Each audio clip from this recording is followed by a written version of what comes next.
کوئی بھی بندہ جس نے انلیگل فنڈنگ کرنی ہے وہ بینک کے تھرو نہیں کرتا. For example Osama bin Laden نے جو پیسے نواز شریف کو دیے تھے وہ بینک کے تھرو نہیں دیے تھے, وہ بیگوں میں پیسے بھر کے دیے تھے. اگر آپ نے انلیگل فنڈنگ کرنی ہے وہ لوگ ڈالروں میں بیگوں میں بھر کے دیتے ہیں. ہم یہ کام نہیں کرتے, یہ کام زرداری صاحب کا, نواز شریف کا, ان لوگوں کا راہ ہے. خرم صاحب, یہ فارن فنڈنگ کیس میں اسامہ بن لادن کا ذکر پھر سے آ گیا ہے.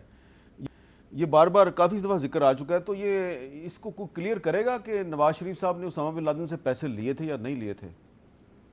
کلیئر تو تبھی ہوگا نا, کوئی الزام باقاعدہ کورٹ میں جائے گا ایویڈنس کے ساتھ.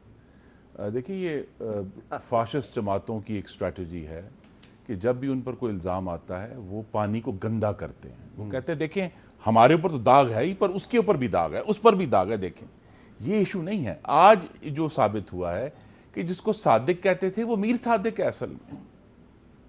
ایشو تو یہی بنا ہے نا کہ اب عمران خان صاحب نے فرما دیا, میر صادق صاحب نے, کہ جناب ہمارے اکاؤنٹ آڈیٹڈ ہیں. اکاؤنٹ آڈیٹڈ تو وہ ہیں جو 8 آپ نے دکھائے ہیں. اسٹیٹ بینک نے کہا ہے کہ 16 اکاؤنٹ آپ نے چھپا کر رکھے. 13 کر لیں, ایک بھی ہو تو بہت ہے. 13 اکاؤنٹ چھپا کر رکھے.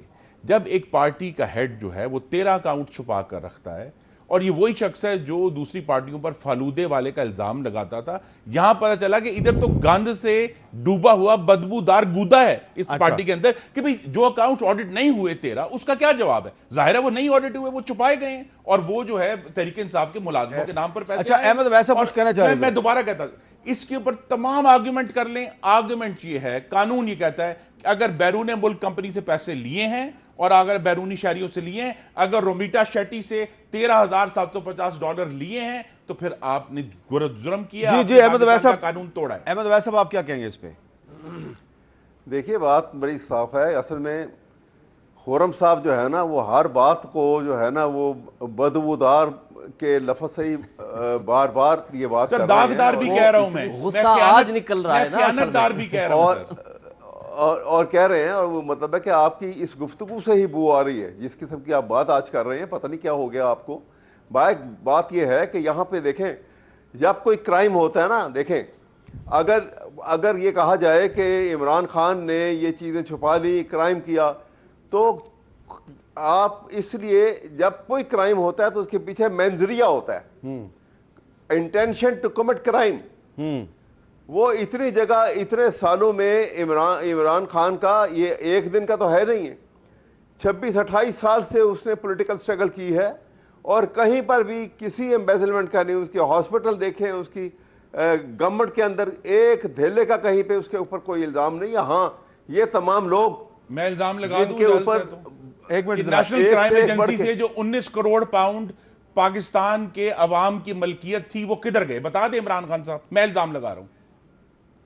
کون سے پیسے؟ نیشنل کرائم ایجنسی نے جو پاکستان کے ایک شہری کے غیر قانونی 19 کروڑ پاؤنڈ جو آج کے حساب سے 55 ارب روپے بنتے ہیں, جو پاکستان کی ایکسچیکر کی ملکیت تھے, وہ کہاں ہے؟ بتا دیں. میرا الزام ہے کہ عمران خان نے امبیزل کیا. آپ نے کیس کیوں نہیں کیا؟ اچھا احمد ویسا, یہ الزام دعا سوچ سمجھ کے مانگے, قبول نہ ہو جائے. میں ذرا موضوع کی طرف واپس آتا ہوں. الزامات کی بات ہو رہی ہے, تو الزامات کی بات ہو رہی ہے کیونکہ اسامہ بن لادن کا بھی ذکر آیا ہے. تو ایک سٹیٹمنٹ ہے ماضی کی, ایک پرائم منسٹر ہیں بے نظیر بھٹو صاحبہ, انہوں نے کیا کہا تھا ذرا سن لیں.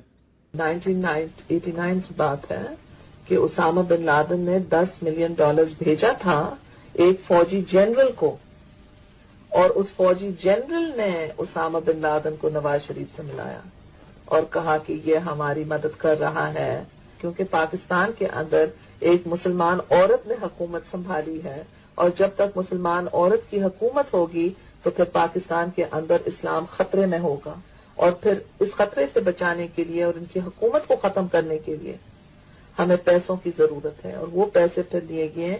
کئی میٹنگز ہوئے پروونشل منسٹرز کے ساتھ, اور اس کے بعد یہ نو کانفیڈنس موو 1989 کی اسمبلی میں ہوا جو ڈیفیٹ ہوا. تو یہ کیونکہ اب محترمہ بے نظیر بھٹو اب دنیا میں نہیں ہے, تو ہم یہ کہہ سکتے ہیں کہ اس الزام کو پریس کرنے والا اب کوئی نہیں ہے, لیکن جو محترمہ بے نظیر بھٹو نے کہا وہ اس حکومت کے ایک وزیر صاحب بھی کہتے رہے ہیں. کون سے وزیر صاحب ہیں ذرا سنیں. نواز شریف پہلے اسامہ بن لادن سے فنڈنگ لیتا تھا شہید بی بی کی حکومت کو گرانے کے لیے، تو پھر کیا اس کا نیت صاف ہو سکتا ہے؟ شعیب شاہین صاحب، الزامات کی بات ہو رہی تھی اس لیے میں نے کچھ الزامات سنا دیے. بے نظیر بھٹو صاحبہ کا الزام چھوڑ دیں، وہ تو دنیا میں نہیں ہے. بلاول صاحب کا جو الزام ہے اس سے مسلم لیگ نون اپنی جان چھڑا سکتی ہے؟ مخمصانی پیدا ہو گیا ایک. یہ جو ایک آپ کو یاد ہوگا خواجہ خالد تھے، وہ ہمارے دوست تھے، اس نے اسامہ بن لادن کے وہ دوست تھے. اسامہ بن لادن کی محبت میں اس نے اپنے بیٹے کا نام اسامہ رکھا. اسامہ کا موبائل نمبر ہے 0333513996. اس کا میں صرف چند لائنوں کا میسج پڑھا دیتا ہوں. نواز شریف ٹک، میں آپ کو دکھاتا بھی ہوں، Nawaz Sharif took $10 million from Osama bin Laden through my father and my cousin delivered that money to Nawaz Sharif, so Nawaz Sharif and PMLN should be banned. آگے کہتا ہے me and my cousin are ready to become witnesses and will give our affidavit. اور اس کے بعد بڑی تفصیل بھی اس نے لکھی ہے. یہ اس کا بیٹا اسامہ بن لادن کی محبت میں اسامہ اس کا نام رکھا گیا، خواجہ خالد کا بیٹا ہے یہ. اور یہ اس بات کو بھی چھوڑ دیتے ہیں، بلاول صاحب نے جو الزام لگایا ہے وہ بے نظیر مرحومہ کے اس انٹرویو کے نتیجے میں ہے. آئی وٹنسز بھی موجود ہیں اس ایشو پہ، اور اس زمانے کی جو کچھ بعد میں ہوا بریگیڈیئر امتیاز کے ساتھ، اور جس طرح وہ یہ جو الزامات ہیں صاحب آج کے 68 صفحے کے فیصلے میں کہیں نواز شریف اور اسامہ بن لادن کا نام ہے. اگر تو نام ہے تو ڈسکس کر لیں. اگر یہ صرف الزام لگانا ہے، نام نہیں ہے الزام ہے، تو پھر لے آئیں کورٹ میں. میری گزارش ہے جو آج 68 صفحے میں صادق کو میر صادق قرار دے دیا گیا ہے اس پر بات ہونی چاہیے. یہ بات ہونی چاہیے کہ امریکی سازش والے خود امریکی فنڈنگ کے جو ہے بول رہے ہیں نیاز مند. PDM کے خالق، PDM کو چلانے والے اور موجودہ حکومت کے خالق زرداری صاحب اور بلاول بھٹو زرداری صاحب کا جو الزام ہے تو بتا دیں. وہ الزام ڈسکشن تو وہ ہے. الیکشن کمیشن کو چاہیے کہ اس کو ڈگ آؤٹ یہ کرے. جو الزامات ہیں ضرور کریں. ڈگ آؤٹ کرے. مسلم لیگ نون اور پیپلز پارٹی کے جو فورن فنڈنگ کے الزامات ہیں، کیا الیکشن کمیشن کو اس کا فیصلہ بھی جلد از جلد نہیں کرنا فوراً چاہیے؟ کرنا چاہیے، اور ساتھ کرنا چاہیے تھا. میں نے پچھلے آپ ہی کے پروگرام میں مطالبہ کیا تھا. یہ تو 8 سال سے چل رہا تھا نا. بات یہ تھی 2018 کے بعد جب یہ ڈائریکشن آئی سپریم کورٹ سے، جب سب کا کہا گیا تو سب کا مینز کہ سب کا ایک. اچھا میں کہتا ہوں کہ آپ ایک دن کے وقفے سے کر لیتے، سیم ڈے کر لیتے، سیم ججمنٹ دیتے، الگ الگ ہر پارٹی کا آپ الگ سے آپ فیصلہ دے دیتے. But it should have been decided one day.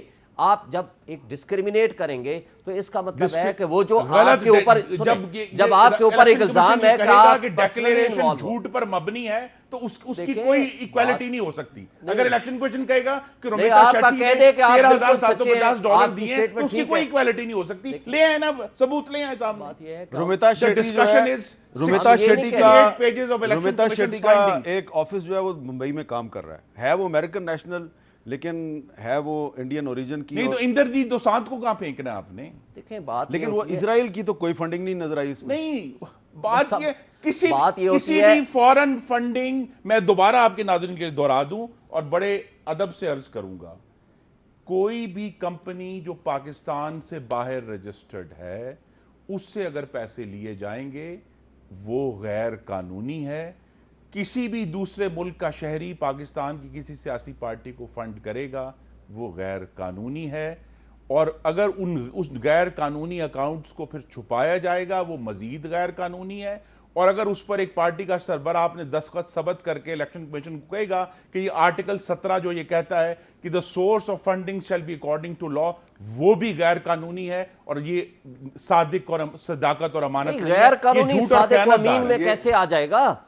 صادق و امین میں تو تب آپ لائیں گے کہ اس بندے نے جان بوجھ کے بدنیت پہ مبنی ایسا کوئی ایفیڈیوٹ جمع کرایا ہو، پیسے کھا گیا ہو. وہ ذمہ دار ہے یا نہیں یہ بتا دیں. وہ ذمہ دار